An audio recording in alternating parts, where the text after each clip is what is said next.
This edition of Mac Voices could have been sponsored by you. Mac Voices is always looking for sponsors who appreciate our high-signal, low-noise approach to tech topics with an Apple focus. Our sponsorship packages feature inclusion in all of the audio and video versions of Mac Voices at all of their distribution points, a web presence, inclusion in the Mac Voices Dispatch, our weekly newsletter, and more. Get the details by contacting me at chuck@macvoices.com or contact Backbeat Media at backbeatmedia.com. And by MacVoices Magazine, our free Flipboard magazine that brings you some of the best Mac, iPhone, and iPad productivity tips on the web. High in signal, low in noise, just like MacVoices, MacVoices Magazine includes information on how you can get more out of your Apple technology. Subscribe at macvoices.com/magazine or search for MacVoices Magazine on Flipboard. Welcome to the Mac Jury on Mac Voices. This is the Talk of the Mac community. I'm Chuck Joyner. Folks, I've gathered an esteemed panel to discuss today's, as we record this, today's Apple events and Apple announcements. And I think that's all that needs to be said. We're just going to get right to it. First up, taking my screen from left to right, joining us once again, Jackie Dove. Jackie, it's great to have you. Thank you very much for having me. So, Jackie, where are you hanging out now? I'm in Oakland, California. And where are you writing for now? Okay, Macworld, PC World, eHow Techwalla, and Digital Photo Review. Is that all? I think. There might be another one in there. I should have them written down by now. You stay busy. Yeah. You stay busy. Well, thanks so much for joining us. Oh, and Tom's Guide. Oh, and Tom's Guide. Okay, good. Oh, great publication. Good. Thank you. Next up, from a little bit north of me, as he always is, Mr. Jim Tanous. Jim, it's good to have you. It's always great to be here, Chuck. Thanks for having me. And I'm Jim Tanous, as Chuck said. My day-to-day job is running Tech Review, which is TEKREVUE.com. And we cover not just Apple, not just Macs and iPods, but also Windows, gaming, a little bit of everything tech. So you can find me over there. And then I'm also at the same site occasionally as your next guest here, which is the Mac Observer, and I usually go over there to help out whenever anyone goes on vacation. Great. Well, it's good to have you as always. Glad you could join us. Last but absolutely not least, as Jim said, from the Mac Observer, Mr. John Martellaro. I blew that, John. Sorry about that. You got it. Good evening. It's a pleasure to be here. So you are not just of the Mac Observer, but you also have a new podcast called Background Mode. Yeah, that's a product of the Mac Observer, and I interview luminaries, writers, CEOs, analysts, all the luminaries that we know in the tech world. I interviewed Dr. Joel Sercel about asteroid mining. Today I interviewed a science fiction writer, David Brin. And I've had scientists and other writers on the show, and we have great fun for 30 minutes. It's cool. Audio podcast, background mode. It is. Sometimes it has a Mac bent. Sometimes it's just a tech bent. But no matter what you're doing, it's fun. So please, thank you. Keep it up. Keep it up. So guys, we have an Apple event to discuss. And by the time folks hear this, I think they're probably going to be well-versed in exactly what was announced. So I think we're going to skip sort of the roll call and just go to reactions about the what we heard, what we saw, what was introduced or updated, and see what you think about it. So I'm going to sort of start with the big stuff to make sure we give it adequate time, because I think that's where the meat of the event was. The first one being the new iPhone SE. Anybody here really pining for a smaller iPhone? Jackie? Really? Okay. Yeah, I am. I bought a 6S recently. And one of the reasons I bought it was because I wanted the better camera. And I found it to be a challenge. And it's not really just because I have small hands, because I got used to the hand thing. But I think it's more of an issue of where does it fit? And if you have a problem fitting it in your pants pocket, or if you have a problem fitting it in your shirt pocket, and even in some jacket pockets, because it is quite a bit bigger. Just the quantity of it just makes a big difference. Then you run into the issue of, where did I put it? So, and that's a problem, because you never want to lose your phone. The panic one feels when one cannot find one's phone is just, it is panic. I know that feeling. And so, yeah, we all do. And it's like, I think that's the biggest thing for me is I don't mind the screen. The size theoretically is okay. But boy, it is a problem toting it around and trying to remember how to place it when it's not in my hand. And so that's been, I'm glad I got the bigger one, because now I know what it's like, but it's great that they listened to whoever it was they listened to go back to making a smaller variety. At the risk of invoking somebody's ire, is this a girl thing, or is it just a person thing? I don't know if it's just a girl thing. I think, us women, we do have smaller hands. A lot of us have smaller hands. Not every one of us has smaller hands. But I think even with my tiny little paws, I got used to it. And I think it's more, for me, it's not the hand issue as much as the storage issue and keeping track of your very, very precious possession. Somebody gets a hold of that thing, they've got my life literally in their hand. And that is not a good feeling. John, I know you've gone back and forth. You seem to be a guy who always wants it bigger. The iPhone, the iPad. Yes, I was very happy to move to an iPad Pro. I've been waiting for that for a long, long time. I think we talked about that. I have an iPhone 6S. I love it. I can never go back to a smaller phone. It's hard to read Google Maps, the street names on a little 4-inch phone. I don't have any troubles when I'm out and about because I carry a purse, a MERS, an iPhone equipment bag, a European carry-all, whatever you want to call it. I have this pouch that I carry, and I put the phone in there. And one time I lost my iPhone. I was putting it on a belt holster, which is a bad idea because when you slide out of your car, the belt holster can slide off, and it fell onto the seat. And I went shopping. And there I am trying to pay with Apple Pay, and I go, oh my God, just what we were talking about. Where is the phone? So I borrow my wife's iPhone, and I go find my iPhone, and there it is, right there in the parking lot. I can see where we parked, and there's the phone gloriously. And we got to the car, ran back to the car, it's on the seat. But in terms of the 6S, I think that's just the perfect size for me. The plus size is kind of awkward, and there really is no place to put it on your body. That's a hard thing to do. I wrote an article once about all the different ways you can carry a plus size phone. We got a lot of hits. One is like a shoulder holster, like a James Bond shoulder holster, but instead of a Walther PPK, there is an iPhone 6S Plus in there.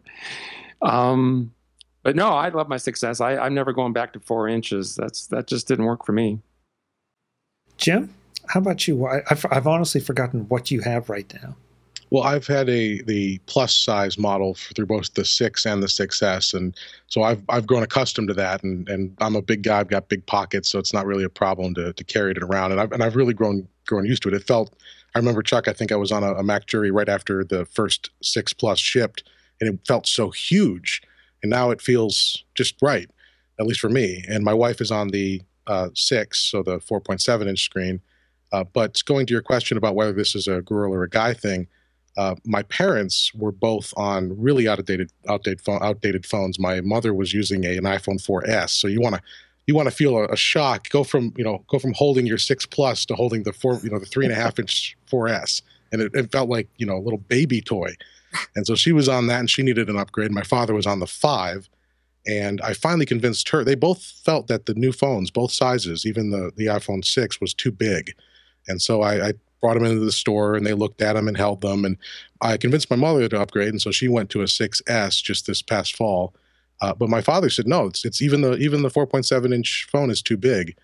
And so this will be his upgrade. And so it's perfect for him because he just doesn't want anything too big. He doesn't do a lot on the phone. He's not doing multimedia. He's not doing anything that requires advanced graphics. He's basically using it as email, internet, and occasionally taking pictures and viewing pictures. So that 4-inch size is perfect for him. And that's really what I think Apple's timing was here.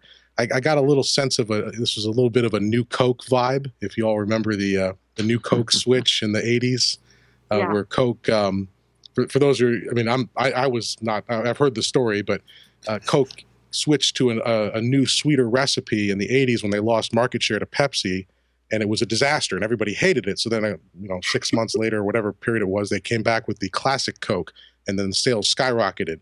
So maybe Apple, by giving the sense that they're removing this smaller option and then now coming back with the new one, will generate some buzz. And it's just the right time to capture I mean, we all upgrade as quickly as we can, but most people will upgrade at least 2 years, on. So they're right about the right time for that 2-year window for all those iPhone 5 and 5S owners to switch to a new iPhone at the same size they're comfortable with. So I think it's a smart move. I think they really had to do it, and they did it pretty well by giving it a pretty much equivalent feature set to the more powerful phones. I think really outside of the screen size and the camera, because I think the camera is a few megapixels shy, if I recall. But I think the other thing is that it has the first-gen Touch ID sensor. So it's going to be a little slower than that really fast one we're used to on the 6S. Outside of that, though, it's a powerful device. It's got the same graphics and CPU. So I think that's really gonna remove any barriers that people might think of if they think they're upgrading to something lesser. It's just as powerful. It's just the smaller size. So I think that was smart on Apple's part. Jim, I think there was a lot of people who had a smaller phone and they kept it, and they were part of that 40% that was lagging behind, and they loved their iPhone 4S or 5. And so while it was correct for Apple to come out with a semi-phablet, and go after that group, they left some people behind too. And so when you're a big company, you don't leave any holes in the product line. Right, exactly. I don't think it has Force Touch. Am I correct on that? Oh, that's right too. Yeah, I guess I don't really use Force Touch, so I've kind of forgotten about that feature. But I think you're right. Yeah. I think it's lacking that as well. Yeah, and I guess I didn't see that as a huge deficit. It's funny. I was ready to say, and then I started digging in, that this is just a 6 or 6S in a smaller form factor. Okay, so it's not quite, and I don't know. I don't buy into the fact that makes it a second-class citizen. It's just it's just not quite up to some of those specs with the bigger models, and I don't know if there are any technical reasons for that or not. Maybe it was those were the critical areas of cost savings. Could be. It does have Apple Pay though. Right. That's an Apple's best benefit, or an Apple's benefit, to get as many Apple Pay customers in the field as they can. That's right. Yeah. Yeah, you're talking about $250 or something less than the first line iPhone 6S. So, yeah, definitely they're going to have to save costs somewhere. But I'd have to agree that I don't think some of the things that they've left out were very critical, at least for me. I think a lot of that stuff was a little gimmicky anyhow, and I never wound out using it to any appreciable extent. So I know I wouldn't miss it. I was kind of surprised that they said that 30 million 4-inch iPhones or smaller iPhones when they started into the introduction. That kind of blew me away. It's like, that's a lot of phones at that size. Well, when they put that number out there, my thought was, is that because the customer really wants a 4-inch iPhone, or is that because that's the free option on the subsidized contract? That's a good point. Yeah, so that's where that size was occupying in Apple's price or lineup up until today. That was the device. If you wanted the free iPhone with your 2-year contract, that was the 4-inch model. So I'm not sure how that breaks down into what people really want versus what they're willing to spend in that market segment. And the other thing is I've heard stories about how it's maybe not just a primarily U.S. thing. There's some cultural issues in China and India that make people prefer a smaller phone. I've told you more than I know. That's never stopped you before, John. Oh, it never has. Yeah, but Tim Cook actually did mention the markets in China. So, I tend to think, again, you might have, the Asian women who tend to be a little bit more diminutive than the American counterparts, might feel more comfortable with, a smaller phone. And then also he mentioned in his talk about first-time phone buyers. And I don't know why that would necessarily make a difference in terms of the size, but perhaps it's just younger people who also tend to be a little smaller. What I was thinking. Yeah, 6-inch. I'm sorry, an iPhone 6 is kind of big for a 8-year-old or 9-year-old. And I think the cultural barriers are breaking down there. It used to be, you had to be older to have a phone, but the iPhones are very secure. You can track its location, so you can track your child. Mm-hmm. There's emergency calling capability, so it's a good thing to have, no matter what grade level you're in, I think. John, you said something about when you're a large company, you don't leave any holes in the product line. Do you think Apple's making a mistake by not, whatever model we're talking about, making a really cheap phone to compete with some of the really lower-level Androids and those people who are just barely squeaking into the market? Oh, no, I don't think Apple's making a mistake at all, because we've seen the race to the bottom on the Android phones. Only Apple and Samsung are making money on their phones, and when you start appealing to the low-end market, people expect you to build high-quality products and then give it away, and Apple just doesn't do that. Apple builds a respectable quality product for the money. They've judiciously figured out what to put in and not put in the iPhone SE to reduce the price. It's still a very quality instrument for $399. And they're not missing a thing by trying to roll around in the mud with the companies who aren't making any money at all on their phones. See, I'm so glad to hear somebody else take that attitude, because I think that is absolutely right. This is not supposed to be a discounted product. This is supposed to be a premium product at a smaller size, but a premium product nonetheless. Exactly. Why does everybody insist on that race to the bottom? And that's what makes me crazy about some of the analysts. Sturgeon's Law. Sturgeon's Law? Yeah, Sturgeon's Law. Which is? 90% of everything is crap, including what's written on the internet. That might be a conservative estimate, John. Fortunately, that doesn't apply to any of us here. Either. Present company excluded. Yeah. I'm not exempt either, because I predicted that Apple would say something about MacBooks in their event, and they did not, and I'm kind of annoyed. Hopefully we'll get to that later, because I'm very annoyed. Well, let's just jump off to the side a little bit and talk about that. Is that a big deal, or? It is. Well, look. There's Skylake processors out there that are candidates for the MacBook and the MacBook Air, not yet for the MacBook Pro. Apple didn't, Tim Cook or Phil Schiller or whoever was on stage, didn't even bother to mention El Capitan 10.11.4 this morning. There was not even a glimmer of a new MacBook, which we all know is, kind of slow. It's cool, but I was really hoping that Apple would come out with another generation of MacBook with an extra USB-C port and a faster processor. Then they'd really fly off the shelves. So the MacBooks got kind of ignored. There was also an opportunity here after almost 3 years to do something with the Mac Pro. They didn't do anything. So now we're cast into this never region of wondering, well, what's going to happen at WWDC? Are we going to see new MacBooks at WWDC and a new Mac Pro? And people will go, oh, no, they're not going to have time to talk about that. It's going to be all Swift 3 and HealthKit and CareKit and all these other things at WWDC are appropriate. So when are we going to see new MacBooks? So well, I'm not sure about the MacBooks, because you're right, John. The Skylake mobile CPU lineup is available, and Apple's competitors are shipping those parts. For the Mac Pro, though, they kind of missed. They're in between a window. So the Mac Pros shipped in late 2013 with the V2 Xeon E5 chips. Intel since then has released the V3s. I think those were late 2014 is when those hit the market. And so it would make no sense to, so those are already well over a year old. And the V4s, the E5 V4s are coming out either this quarter, late this quarter, or early next quarter. So hopefully within the WWDC timeframe. So if Apple's going to update the Mac Pro, which I'm not even convinced they will. Yeah. But if they do, they're going to wait for those V4 chips. So it wouldn't have made sense to do anything right today. Well, they could say something and then ship later. And then they'll probably wait and they'll say, well, wait another year for Optane. The Intel high-speed memory core. And we just keep waiting and waiting and waiting. I mean, it's not surprising. The Mac Pro's been, as an owner of a Mac Pro, it's been a devastatingly disappointing product, especially after they neglected it for so long. Talking to you on a Mac Pro right here.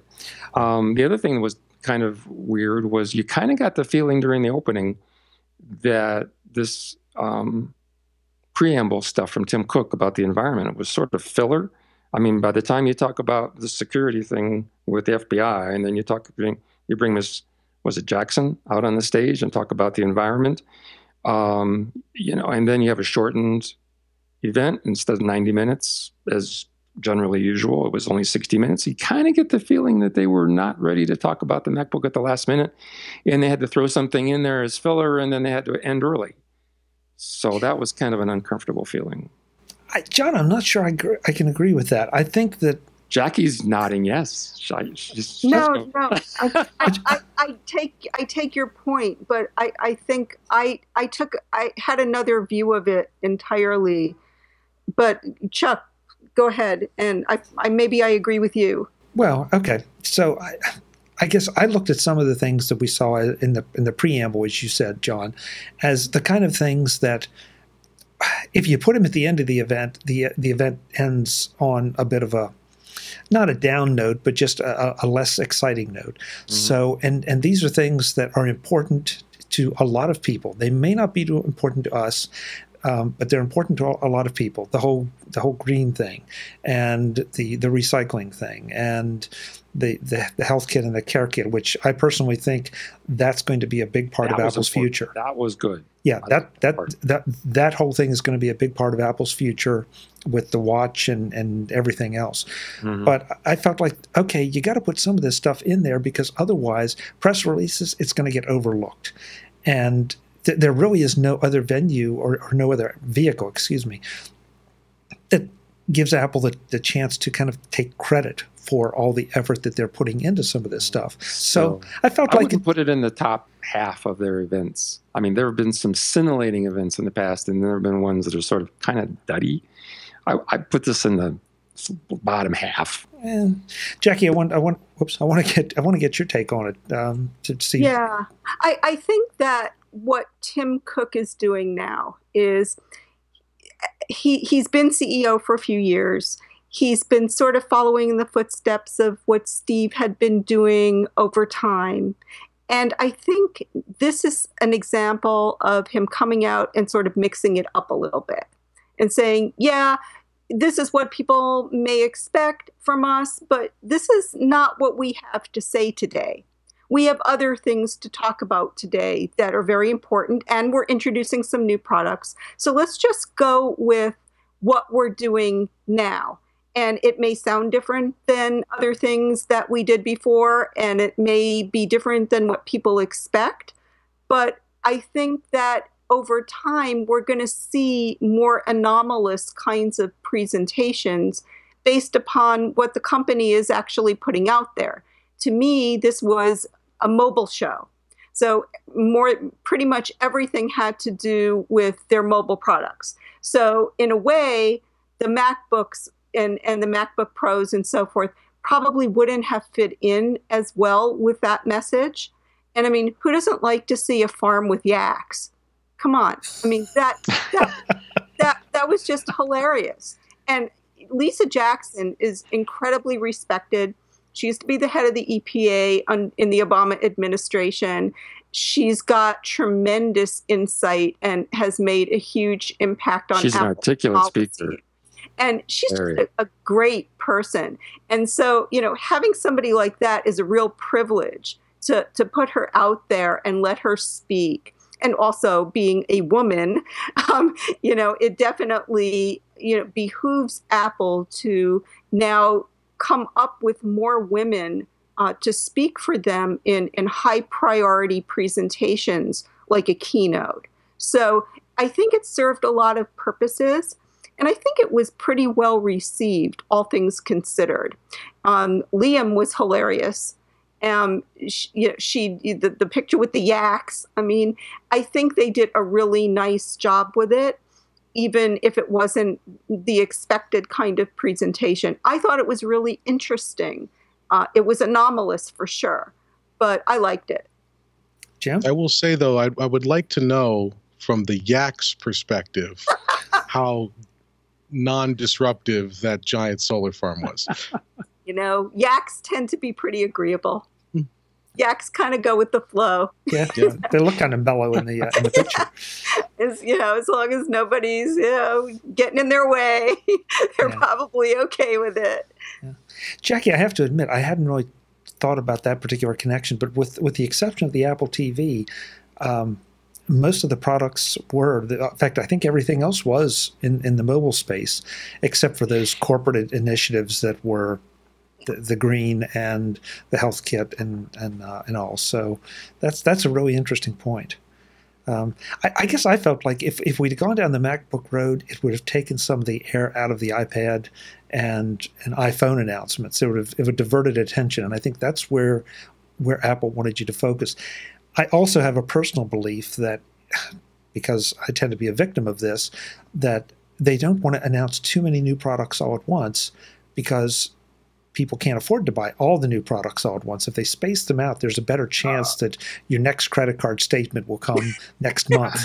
So you buy everything that's announced? No, I didn't say that. At the same time? But unfortunately, when they do stack them up, it puts a strain on the credit card. A little smoke starts to come out of my back pocket. We'll talk about that iPad Pro when you're ready. Well, I think now's the time. Now's the time. Jim, I'm going to let you start with the iPad Pro because I know John will have a lot to say about it. So we'll let you get yours in first. Sure. So I think the most, there wasn't a lot surprising about it, because in today's Apple being so big, lots of things leak by, just by default, which is kind of unfortunate for people who like to be surprised like the old days. But the most surprising thing to me was that it exceeded or surpassed its bigger sibling in features. It's got a better, at least theoretically, a better screen. I haven't seen it. There's some brief hands-on time. I'm starting to read some of the first impressions, but that True Tone display. So theoretically, a better screen, a significantly better camera, both on the front and back. Better video recording capabilities, can record 4K video. So it appears to be. I mean, at this point, someone who's just bought the larger iPad Pro because they wanted the Apple Pencil interface, or they just wanted the more powerful iPad, they might be feeling a little put off by having this smaller option and cheaper option hit the market so soon. And it doesn't make sense for Apple to update, do a hardware refresh on the 12.9-inch device. But it is surprising that unless you absolutely want that bigger screen, I couldn't recommend somebody go for that larger device over the 9.7. It's a very powerful, very compelling device. It's interesting to see how Apple increased the price point, though. The starting point for an iPad was $499, and now you can buy a 2-year-old iPad for $399, or you can buy the new one for $599. So they gave a bump to their bottom line there. But it's exactly the device they need. It's not going to change the market. The tablet market is not the smartphone market, and it's not going to ever get there again, I don't think. But it's just because it's a slower upgrade cycle, and there's just a lot more cheaper competition there because people are moving more and more to their phones. But it's exactly what a lot of people who are on those 3rd and 4th gen iPads, maybe the 1st gen iPad Air, it's a compelling upgrade for them. And I think obviously Apple's been hitting on this point a lot lately.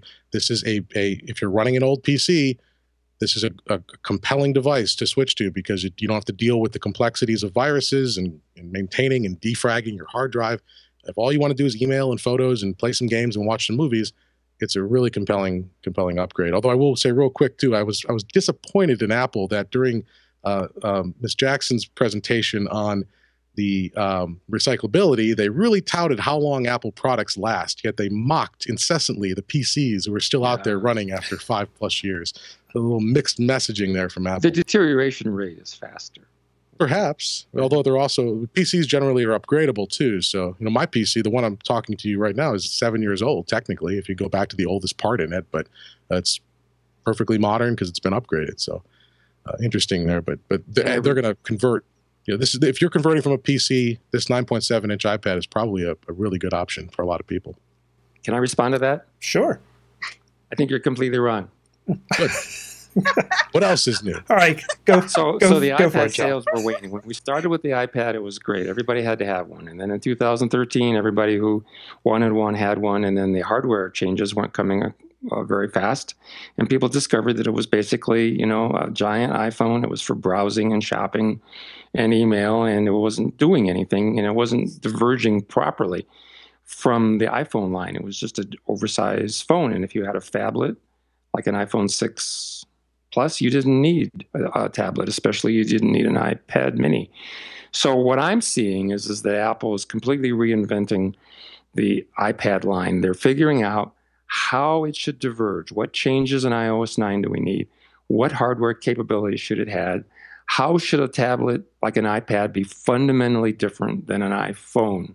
And you're starting to see these things come in, picture-in-picture, the pencil, the keyboard, productivity, the better display, the 4 speakers with more output, Ethernet through the adapter. Now you can have wired Ethernet. That works on your phone, though, too. Yeah, there's a list of compatibility, but Phil Schiller mentioned that. Mm-hmm. And so when you see their photo of the product that's on Apple's website for product photos, it's got a keyboard and it's got a pencil. So all of a sudden they're sending this new message. This is how the iPad product line is going to diverge and become a more powerful, productive device, and how it's going to be different than the phone. And here's all the hardware changes and the iOS changes to support that. And that is why it had to be the iPad Pro 9.7-inch and not the iPad Air 3, because there's new branding, new messaging, new focus. So that's where I'm coming from. And so I take it your point is that will make it, this will reinvigorate the tablet market. Yes. Or at least Apple's share of the tablet. Yes, that's where I disagree with you. I expect that the iPad line is going to be bottoming out, and Apple's going to be continuing this philosophical and strategic trend towards adding hardware, like the things we just discussed, to make a tablet be more productive and have cooler things that the phone doesn't necessarily have or do well or need to have, so that there's a real business case for the hardware and the use of an iPad. And then that in turn will lure all the Windows users with their 5-year-old PCs and some of the Microsoft Surface customers who aren't happy over to the fold. So I expect to see that we bottomed out now on the iPad sales. I will make, that's a great point, but I'll make just a small counterpoint, is that the target customer that's going to really be convinced, if you're running like a 5 or 6-year-old Windows PC, you're a typical consumer, you want to move to an iPad, to a simpler ecosystem, the features that you've mentioned on the iPad Pro, which are great features, are not going to be compelling to them, I don't think. They would be just remember, happy. We've got Office. We've got Microsoft Office on the iPad. We've had it for so does every iPad going back 5 years. I mean, it's the split screen features are available on the iPad Air and the iPad Air 2. Yeah. I guess it's partially available on the iPad Air 1. Well, what I see is this emergent change, the shifting strategic direction where the whole is more than the sum of the parts. You have the pieces in here. iOS 9 will further diverge. I had a birdie on my shoulder tell me you're just beginning to see the changes in iOS 9 that will fuller exploit the features, hardware features of the iPad line. Well, so look for more. I guess I don't disagree with what you've said necessarily, but I've always seen the iPad as a creation tool, and maybe that's the difference. They have the Pro out there, and the Pro is really, for me, it was for graphic designers and artists and photographers, and it had a really targeted market. And now, but it was so huge and so heavy, and you really had to want to tote this thing around and really needed a good reason to use it. And now they've made it more of a standard size. And so everybody who was just dying to use the pencil on something because they couldn't use it on anything else, now they have a regulation standard size iPad to use it on. Regulation size. Ooh, I love that. Yeah. I mean, more of a normal size or of a consumer, quote unquote, size to use it on. And for me, that would, I actually have an iPad Air 2, so I'm not exactly going out there to spend this, any more money on this right now, but eventually I will do it. And that would be just a great instrument for anybody who wanted an iPad. And I use it to consume a lot of things and shop and check email and all of that. But I also use it for creation purposes and making movies and editing photos and not necessarily taking photos, which I thought was like really, really strange. Ever try to take a photo with your iPad? That is rough. But, definitely as a creation tool, I think it's been a little underrated over the years. And I think that it was always supposed to be a creation tool. And I think, the pencil being part of it now is going to emphasize the fact that it's a creation tool. Yeah, but when I can do my podcasts and publish my articles at the publishing system we have, then maybe I'll change my mind. But I'm still using the Mac for all my creation. Although I think it's changing, like you said, it's getting better. And you can start to do programming development on iOS. Now, there's these new Python environments and basic environments where you can start programming on the iPads. So that's changing. And if you've ever written with the pencil, you know what I'm talking about. I mean, the thing is just flawless. I have to beat one of my favorite drums at this point, and that is that I get so frustrated with people trying to replace one device with another when it doesn't necessarily fit that yet. I mean, maybe it will, and maybe it has for one of you or any of the folks out there. But an iPad, I don't think an iPad should ever replace a MacBook or a MacBook Pro, unless it does. I mean, unless it does with zero to no compromises, or if the scales can tip that the convenience in weight and size tips any deficit in functionality. I know some people that swear by the iPad and the iPad and the iPad Pro as creation devices, and I know plenty of people that swear at it because it's not quite where they want it to be. Make up your mind, but everybody seems to want to fit so many of these things into different pigeonholes, or insist that they all function the way that the way they would like it to function instead of the way it does. And we're not to the point yet. I mean, we may be getting there, but we're not to the point yet that these things morph into exactly what we want at any given moment. Right. Yeah, I'm still carrying my MacBook Air around when I go to trade shows and when I go to interviews and stuff like that. And I don't see any compelling reason necessarily to replace it with an iPad. There just isn't. I've got a phone in my pocket because it's a phone and other things too. But if I need a laptop, then I'm carrying my laptop. And it's certainly light enough. What is it? Yeah. 2-point-something pounds. That's it. So it gets dumped in the backpack and you're off. Yeah, I agree. I agree with you, Chuck. I think that, and how many experiments have we read about saying, well, I tried to replace my laptop for a week and all I used was my iPad and it just wasn't there yet. Yeah, no kidding. And that's okay. And it's okay if it works for you. Adam Angst was just on the show, I guess, last week, and he said, iPad, completely useless from a productivity standpoint. He's got to have a Mac because the Mac has superior software and everything. And it's like, yeah, for Adam at his level, at what he does with the programs he uses, that's absolutely probably true. I'm not sure it's true for everyone. Just like I'm not sure that the iPad Mini can replace the iPad Pro, the iPad Air 2, which can replace the iPad Pro, which can replace the bigger iPad Pro. You got to pick the right device for what you want to do. A lot of different it all things. comes down to the mouse. That's even though Steve Jobs has been touting the benefits of the finger since 2007. It's the mouse. It's for me, for what I do with it, which is mostly writing and then doing graphics editing for my articles.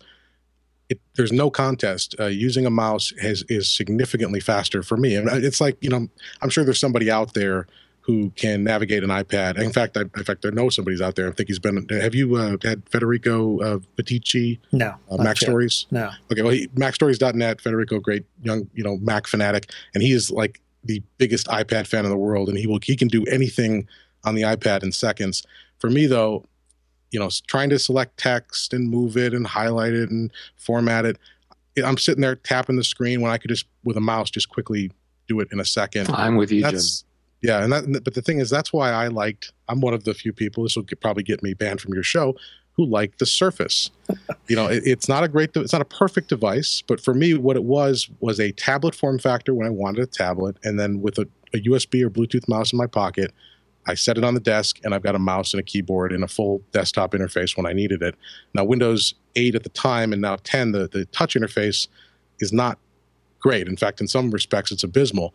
But that ability to have the mouse when you want it, that's really what I'm looking for. And I don't know if iOS will ever get there. Perhaps there'll be some convergence with Mac OS at some point down the road, but that's what I'm waiting on, because I will never be as efficient with my touch interface fingers as I am with a mouse. But is that a symptom, Jim, of years of practice and all? I mean, I'm curious to see what you think your experience will be with the pencil. And I don't know if you've had the experience with the pencil. I don't. I haven't had one at home. I've tried it in the stores and stuff. And yes, it's definitely much better at precise selection. The problem is I'm still picking it up and reaching for the screen and doing something on the screen when I'm used to having basically a 40-degree field in front of me with a keyboard and a mouse right next to it, and I'm able to just quickly move my hands between the two without having to reach up and get fingerprints on the screen. So that's the factor there. And you're right. I mean, there's absolutely a level of just my own experience having grown up in a mouse and keyboard world. I remember when texting first came out, not on smartphones, but on the old feature phones, when you had to like select one letter at a time based on the numeric keypad. And I would sit there for 5 hours trying to type out a 2-sentence message, and there were kids I remember who were they could just pound out messages 50 words a minute. So there are definitely people out there, but I fall on the curve towards the Luddite spectrum of the curve, and it's still always the mouse for me. After years of embracing I don't have any personal bias against touch interface, and I've tried to use it in many different contexts, but I still cannot get anywhere near as efficient as I can with a mouse and keyboard interface. A quick poll, just out of sheer curiosity. Jim, you say mouse, right? Jackie, mouse, trackpad, what? Mouse. Really? John? Yeah, I know a lot of trackpad jockeys out there, and they just like, mouse? Really? Does anybody use a mouse anymore? And I'm like, yeah, I use a mouse. And it also has to do with the fact that I like to have a big screen too. I like lots of windows open. If I'm researching a story and I'm writing, I just need that space. So, I have one of those convertible PC type things. I've got an HP Spectra. What I do is I use it exactly the way I use this little, MacBook Air. Connect it to my big monitor, close the lid, and just use it. I don't really even use the touch interface on it, even though I can. John, I see you over there waving a mouse around too. You're a mouse guy? I'm a mouse guy. I've tried trackpads. I've tried the Apple trackpad and a couple other products, and I just always go back to the mouse, the precision of pointing, the operation of the mouse for, as Jackie said, cutting and pasting, or Jim. We were born knowing it, and I have used Android devices, and I think the process of cutting and pasting and selecting and moving text around on Android is a little better than the way Apple implemented it. So I appreciate that, but it's still nowhere near my appreciation for using a pointer and a mouse. Not to say I don't love my iPad Pro. I just do different things with it. That's fascinating. I was never a mouse person. Never. The first peripheral I bought for my first Mac was a trackball. and then never looked back. And then when the trackpad came, like all of us, I'd been broken in because they were on the MacBooks, but I couldn't wait to get that interface. And now then all the trackballs are in a box in the basement, and all the mice are in. Well, I don't even think I have any mice anymore. Everything is trackpads. So, but I think we're right back to it. It's what works for you, and maybe it's a function of when we all came along and what we were doing at that time, or what we wanted to do, which tool we adapted to and developed expertise with. Yeah, I mean, it's really ironic because I'm left-handed and I can only mouse with my right hand. And that's because all of the computers that I was using back in the day all had the right-handed interface. And you didn't have a lefty mouse. It was like, what? You want a left-handed mouse? That's ridiculous. And so I learned how to mouse with my right hand. I mouse with my right hand to this day. Cannot mouse with my left hand at all, and can practically do nothing else with my right hand except mouse very nicely. So, I think it is really just what you get used to and how you get educated. And I think the first mouse I used was with a Mac back in the 90s, because that's what it came with. And I was really happy to do it too, because all of that keyboarding was like driving you nuts. Well, we can't forget all the thought that went into that. I mean, the mouse was the product of some real serious research at Xerox PARC, and Apple put a lot of human interface thought into the evolution of the mouse. So it's not good by accident, right? It's good for a very good reason. Oh yeah, I mean, it was a godsend to me. It made me twice as fast as at what I was doing. So yeah, and that's just the way I work right now. If I have to have my laptop with me because I'm out, whatever, fine. I can use the trackpad. I've got the gestures down, no problem. But my preferred methodology is to be at my desk with a large screen and the mouse of my choice that scrolls really fast and, has a really, lots of modern features and really helps me get my work done really quickly. I think I had that mouse on your Christmas show, if I'm not mistaken. Yeah. Jackie, you've said what you do with your iPad. Jim, what do you do with your iPad? So I don't use it as much anymore now that I'm working from home. It used to be a great commuting device where no matter where I was, because I had the cellular models, I could check email, browse the web, read magazines and books. I was a big newsstand fan before Apple canned that, so I liked reading the full layout magazine pages. But I'm not a big. I'm in no way artistic.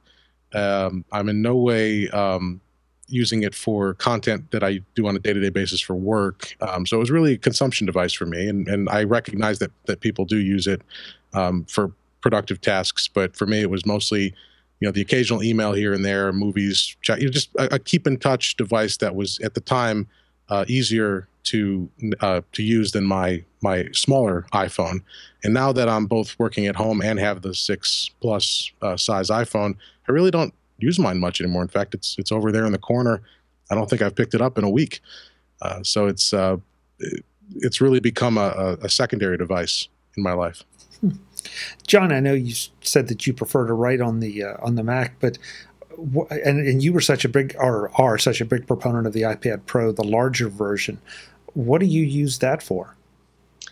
Well, remember when I first started using my 9.7-inch iPad for magazines, it was fitful. I couldn't read a magazine either in their specialized layout or in PDF format. So I had converted all my magazine subscriptions to electronic, and that was a mistake. And so now I've converted everything back to paper, which is glorious and easy, and you can leave stuff laying around on the coffee table or the kitchen table, and you pick it up and read it, or take it wherever you want. And so now when the iPad Pro came out, I'm thinking about reversing that process again, because that is a big enough screen to read digital content on for magazines and news. I use my iPad for things that I want instant access to. I never watch TV without an iPad in my lap. International Movie Database is my friend. I'm always looking at something or somebody about the show, what episode was that, who was starring in that, who's that person's name or something. I use it for weather radar, where you don't want to have to mess with a Mac. Basically, when I'm outside my office, I have an iPad within meters of me, and you can just touch it and tap it, and there you are. You're looking at weather radar. You're looking at the weather app. You're looking at Sky Safari for what's going on in the western sky in the evening. You don't have to fuss with, figuring out what you're going to do, what app you're going to launch, and fussing with moving windows around on your big screen. It's just, it's right there in front of you for things like reading. I use Flipboard when I'm laying in bed at night or I'm on the couch. I'll read Flipboard, and then I'll get articles over to my Mac for my Friday column. So there's a couple of nice apps that I use, like Flipboard and Safari for browsing the internet and reading, catching up on my reading. I use the Kindle app. I'm not an iBooks fan because I'm not ready to invest in that. I think Kindle is the way to go. And so I have the Kindle Reader, and my wife and I share an account. Whatever she buys on the Kindle, I see, and vice versa. And I do a lot of reading in bed with an iPad mini that I have, because that's the perfect size for, so reading science fiction in the evening and stuff. So those are some of the apps I use on the iPad. It's quick and it's fast and it's visual, and things are just a touch away in many cases. But what I want to do is I want to learn how to use the iPad Pro for programming. I've got this project on the back burner where I want to learn how to write some Python code and actually write programs and get more serious with it as a development tool. And perhaps if we change publishing system, maybe I'll have the ability to, actually compose articles. Right now, there's a problem with the naming of photo images that kind of gets in our way in terms of managing images in articles. So, I can't quite use it yet. But I've got this cool stand for it that allows it to sit up. I haven't found a keyboard I like. I didn't like Apple's keyboard. It felt like Microsoft Surface keyboard. It felt cardboardy and kind of toy-like. I had another keyboard for a while that was very heavy and didn't work very well, and I returned it. So I think that the project will get into gear when I find just the right keyboard that I like for the iPad and iPad Pro. One thing I'm really surprised to hear you not mention is the speaker system on the iPad Pro. I'm sorry, I just forgot it. It's glorious. It's wonderful. It is. iPad Pro, Netflix, 4 speakers, heaven. Yeah. Yes. And I'm dying now to get my hands on the new iPad Pro 9.7 to see if that speaker system holds up at all. Because I think that's been, for me, unfortunately, once I got my hands on an iPad Pro and heard that's been one of the toughest things to go back to the iPad Air 2 with. Yes, of course you can hear, but it just doesn't have the experience. And boy, that sounds really spoiled, but it's just just the way it is. Speakers were terrible for years. Yeah, and I wrote about that at length. Yeah, yes. and so hopefully that engineering has now translated into this new one. And if folks get to experience that, and it's going to be a little tough in an Apple store, but I think that's going to be a huge selling point, whether you're using it for production or consumption. Because if you consume anything, it's just a superior experience by far. Right. And of course, you're a podcaster. So, you have, so much need for having a better auditory experience. Yeah, but Jackie, interestingly, I guess that's not, because I tend to consume video podcasts maybe on the iPad, but audio podcasts through my iPhone. I'm talking more about Netflix videos I've downloaded or transferred over from the TiVo or whatever. And they just, I'm almost to the point where I don't bother to go and sit down in front of the TV. If I can move the content over to the iPad, I can watch, kind of like John, you can't do just one thing at once. You got to do 2 or 3. So right. I'm doing something on my laptop with the iPad sitting beside me playing that, and I don't feel like I'm compromising the experience. Right. and that's more or less how I use it too on the entertainment side.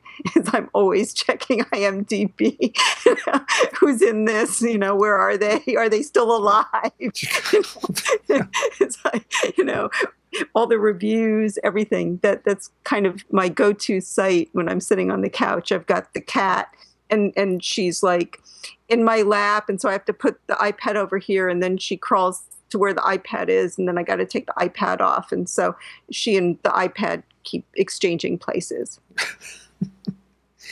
Guys, we're starting to run a little short on time. Something, though, I did want to touch on, definitely, because I thought the other big one of the announcements today was the lowering of the price on the Apple Watch. I'm really curious to get your reactions on that. Jackie, you're nodding your head. Do you think this is a big deal? I was momentarily excited to hear that the price had dropped, because I'm probably the only one here that doesn't have one. Am I the only one here who doesn't have one? Yes, everybody has one. We're sorry. I don't have one.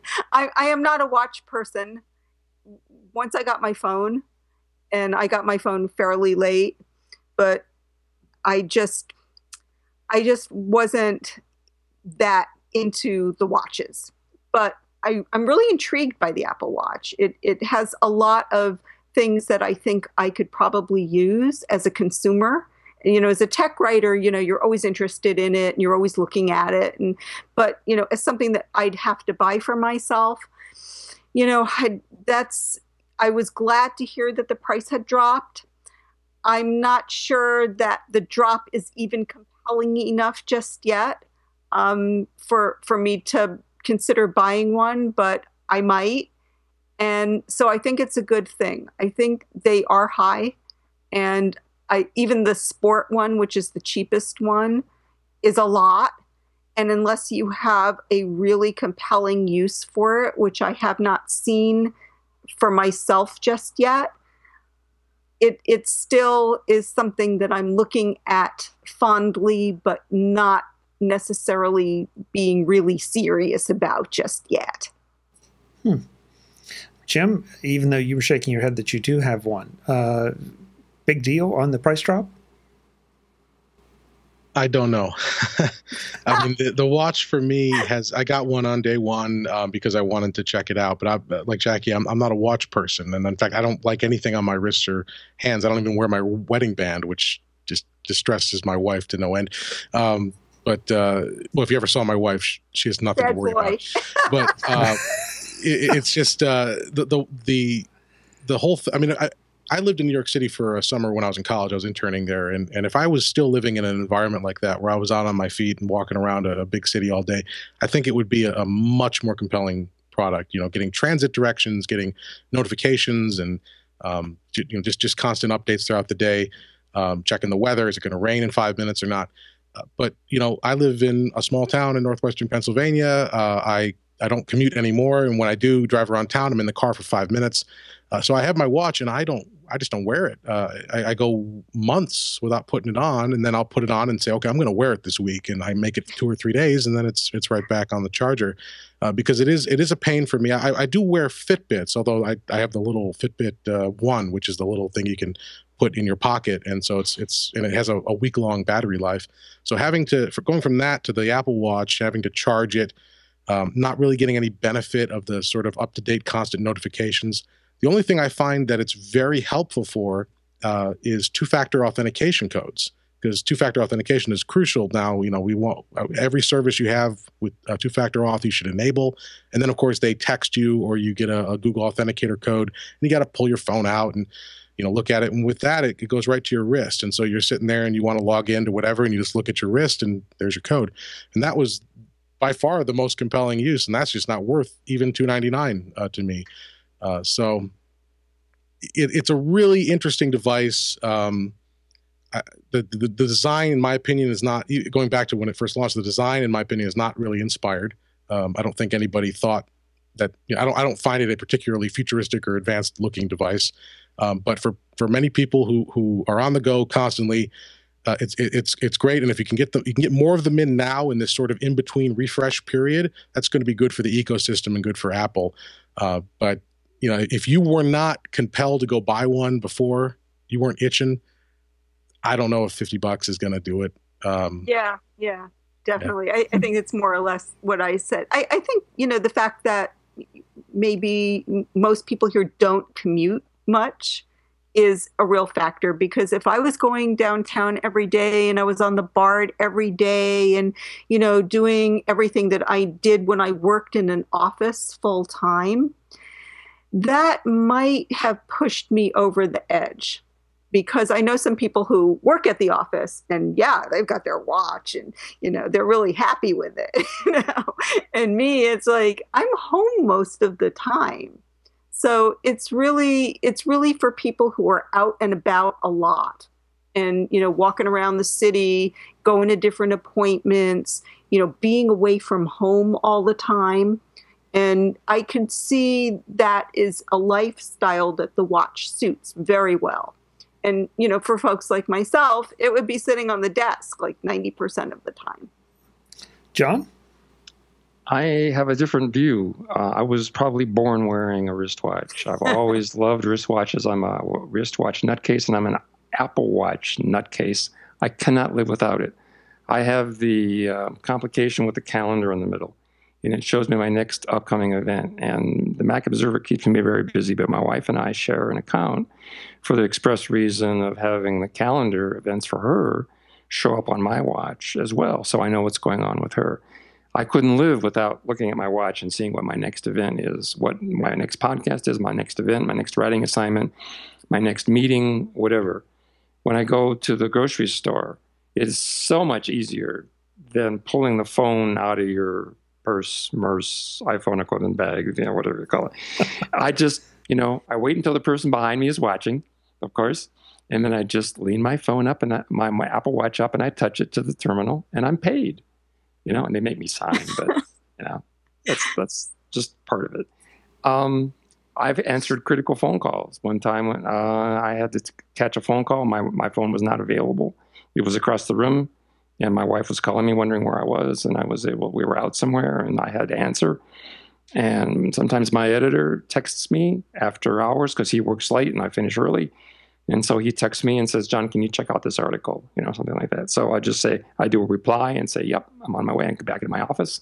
And, I work on the article. So everything the iPhone does in terms of showing me the time of sunset and sunrise and the next event and the Apple stock value and Apple Pay and my health information, I can just touch it and find out how many steps I've done in the day because it talks to the phone. And so I don't have to be constantly fussing with the phone to find out how many steps I've walked. I can't live without it. It's on my wrist all day long. Okay, so you're one that... What about you, Chuck? And why did Apple reduce the price? I think, remember what Tim who said it's the number one selling smartphone? So what do you do when you've got the number one smartphone, the number one selling smart watch? What do you do when you've got that? You punish the competition by lowering the price, just like they did with the iPods. And you make life more difficult for the competition. And you sell even more of, man. You clear out the inventory of getting ready for the Apple Watch 2 in September. Makes perfect sense. Yeah, definitely. Yeah. And Jackie, to answer your question, I'm in John's camp. The question has been asked of me, if you forget your Apple Watch, how far away would you go before you wouldn't turn back? And my answer usually is about probably half an hour, because I don't want to be without it. That I would turn around and waste that half hour coming back. And for a lot, but it's fascinating to listen to you and Jim talk about your lifestyles and why it doesn't work for you. I'm with John. I've always had a watch on my wrist, although I'm not a watch nut. I mean, most of mine have been Timex. Nothing, no big deal. Or some of the old Casios, if you want to go a little farther back. Yeah, I know. But that's great. It just I find it so useful. I'm not going to lie to you and tell you that I have 25 apps that I consult regularly, but the apps that I do have on there are extremely useful. And if it did nothing else than allow me to receive text messages and notifications on my wrist in a noisy environment, or in an environment where it is just not cool to pull your phone out and look at it, that would be enough right there. That's plenty. And everything else it does is just puts it light years ahead. So now at $299, I mean, it's obviously not an impulse buy, but it certainly becomes a lot more approachable, I think, for people just psychologically to pick it up. So yeah. Yeah, I think that is true. I think if people were on the edge and on the borderline and going, should I, shouldn't I, that would definitely be an incentive. And for all the people who are upset and say, well, I should have waited until the price came down. You've been using it for however long you've been using it. You're ahead of the curve. And it works with the iPhone SE, as far as I know. So there's a double whammy effect there. Get your SE and then get a lower price Apple Watch. Yeah. And another thing, just John, I'm with you. The Apple Pay thing. I mean, it's convenient. It's secure. I had a waiter ask me, well, how do you feel about the security? And it's like, I feel really good about the security because it's my thumbprint. If it's off my wrist, I'm the only one that knows the code. And if it's off my wrist, you have to try to figure out the code. So it's about as secure as anything. It's a whole lot more secure than me handing you my credit card. Yeah. And it's like they hadn't really thought that through. You're going to take my credit card and go in back and do something with it. I don't know what you're going to do. Well, like Jackie was saying, when you've got your iPhone buried somewhere, you got to remember what pocket it's in. When you're standing in line and people are waiting behind you, and so you're looking around for your iPhone. Then you finally pull it out. Then you got to log on to it. People behind you are getting more impatient, and then you got to touch it to the terminal, and do Touch ID. Why not just double-click the button on your watch and go, doing? You're done. Yeah. And more places are taking it. So I will say, I think just for the record, I think some of the disadvantages of having to get your phone out are being slightly exaggerated. just slightly. I understand. I absolutely understand. I have no doubt it's faster to double tap and hold your wrist, but I can whip that phone out of my right pocket. So. I usually have it in my hand. And Chuck, here it comes. I'm a little concerned that you'd waste an hour of your life, a half hour there and back, just to get the watch. But not true, because I've left. I used to wear watches back in the day, and I had one that had like a turquoise and silver band on it. And boy, you don't want to leave it on your desk, because it used to come off my wrist in the middle of the day, because I'm not like really a watch person. And it used to sit there and, you're tired and you pick up and go home and it's on the desk and you're like 9 out of 10 that, cleaning people are not going to take your watch. Oh, They're sure. just not going to do it. Yeah. And maybe that's what you meant, Chuck, but I interpreted your statement that you leave home to go somewhere and the watch is safely at home, but you really want it, so you go back. Oh, yeah. No. Is that what you, okay. Your interpretation was correct. But if it'll make you feel any better, I would definitely be making calls on the way back and forth, just so I don't waste the time. So just. Well, see, everyone else here leads much more interesting lives than I do. Well, I would feel the same way about my phone, though. If it came down to that, if I was leaving for the day and I forgot my phone, it would have to be really prohibitive for me just not kind of turn my heel and go back and just go get it, because the inconvenience of not having it would kind of override my entire day, kind of. And I think I understand what Chuck's talking about. Yeah, and John sounds like he has the same experience too.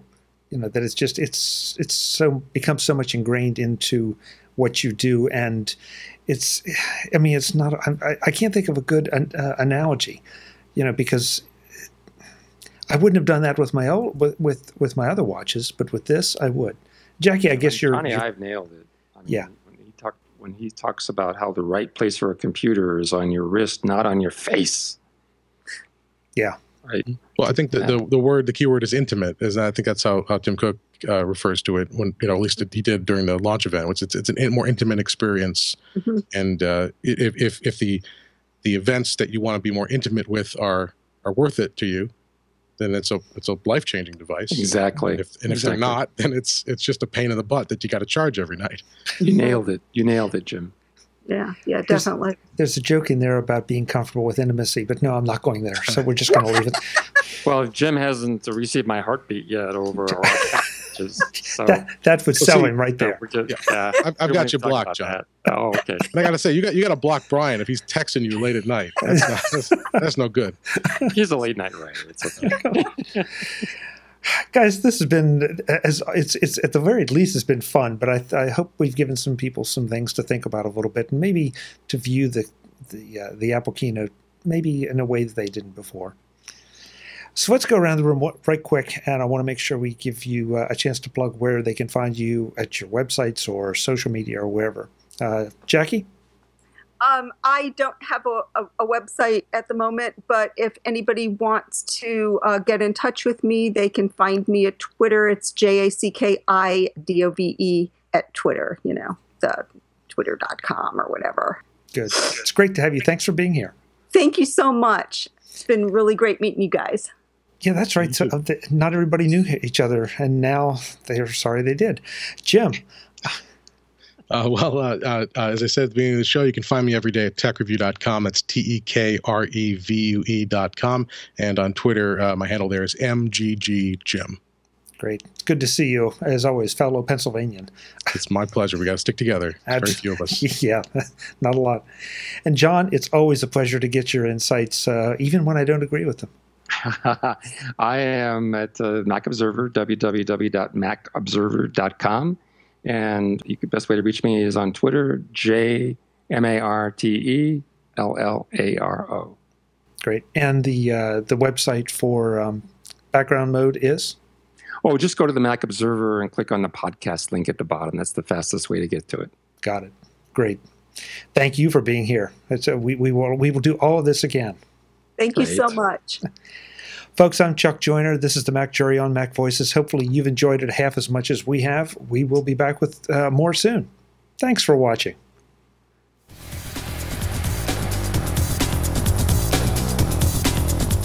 Visit MacVoices.com for links, show notes, to subscribe, to connect with Chuck on Twitter, Google+, YouTube, Facebook, LinkedIn, and the Mac Voices blog. Subscribe to our weekly newsletter, the Mac Voices Dispatch, to stay up to date on all the latest Mac Voices news from our front page or at macvoices.com/newsletter. Do more with your Apple tech by subscribing to the free MacVoices Magazine on Flipboard by visiting macvoices.com/magazine. Advertising and sponsorships handled by Backbeat Media at backbeatmedia.com. Bandwidth provided by CacheFly at cachefly.com.